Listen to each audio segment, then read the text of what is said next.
নমস্কাৰ, মিণ্টা কিচেনলৈ আপোনালোকক সকলোকে স্বাগতম জনাইছোঁ। আজি লৈ আহিছোঁ এটা ৰেচিপিটো হৈছে এয়া কচুথুৰি।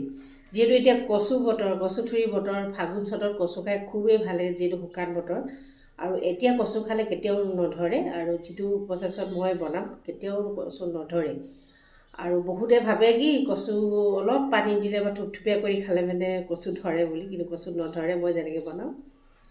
গতিকে চাই থাকিব, মইতো এই ধৰণে বনালোঁ। আগে মোৰ ইউটিউবত বহুত ৰেচিপি আছে কচুথুৰিৰ, তথাপিতো যিসকল নতুন আহে চেনেলত তেওঁলোকে হয়তো বিচাৰিব বেয়া পাব। গতিকে মই বোলো বনাইছোঁ যেতিয়া আপোনালোকৰ মাজতো শ্বেয়াৰ কৰোঁ ভিডিঅ'টো। কেইবাবাৰো আনি খালোঁ, কিন্তু মই ভিডিঅ'হে বনোৱা নাই। কিন্তু আজি মই বোলো নাই, অলপ ভিডিঅ'টো বনাই দিওঁ। কচুথুৰিখিনি ধুই চাফা কৰি ধুনীয়াকৈ ল'লোঁ।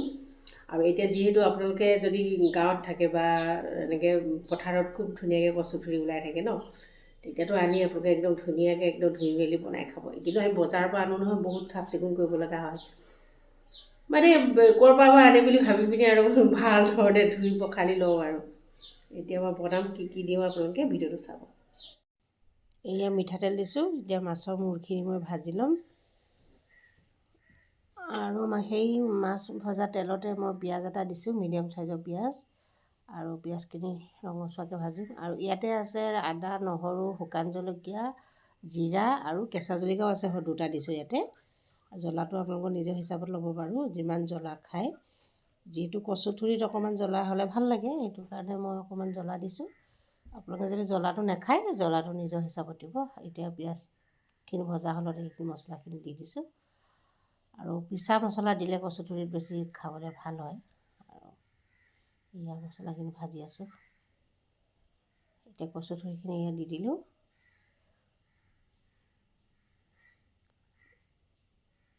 আৰু এতিয়া মই ইয়াতে হালধি আৰু নিমখ দিলোঁ, সেইটো দেখুওৱা নাই আৰু লগতে ইয়াত গুটি আলু দি দিলোঁ। গুটি আলু কচুথুৰিত এটা বৰ ধুনীয়া লাগে। আৰু ইয়াত কণ বিলাহী দিলোঁ। কচু আৰু আলুখিনি অলপ ভজা পাছত কণ বিলাহীখিনি দিছোঁ। এতিয়া এইখিনি আকৌ পুনৰ ঢাকি ৰাখিম। কচুথুৰি এইটো সময়তে খাই খুব ভাল লাগে, যেতিয়া এইটো সময়ত যিটো শুকান হৈ থাকে, আৰু সেইকাৰণে কচুবিলাক নধৰে। গতিকে খাই চাব এইটো সময়ত কচুথুৰি আপোনালোকে। এইখিনি কচুখিনি ভজা হ'লত মই এয়া পানী দি দিলোঁ। আৰু পানী দিলে মানে যে কচুথুৰি ধৰিব বুলি আপোনালোকে নাভাবিব। আৰু এই উতল আহিলত মাছৰ মূৰখিনি দি দিলোঁ। একেবাৰে চুটিকৈ বনাইছোঁ ভিডিঅ'টো।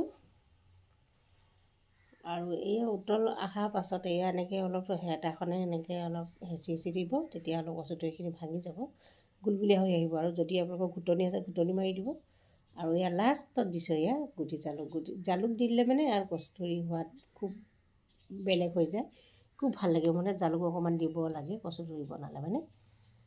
এইখিনিয়ে আৰু মই এনেকৈয়ে কচুথুৰি বনাওঁ। কেনেকুৱা পালে জনাবলৈ নাপাহৰিব। এয়া হৈ গ'ল মোৰ কচুথুৰি। এতিয়া মই গেছটো অফ কৰি দিলোঁ। এতিয়া আৰু খাওঁ খাওঁ লাগিছে, হয়নে? মানে কচুথুৰি মানে এনেকৈ আঞ্জাখন দেখিলে মোৰ খাওঁ খাওঁ লাগে।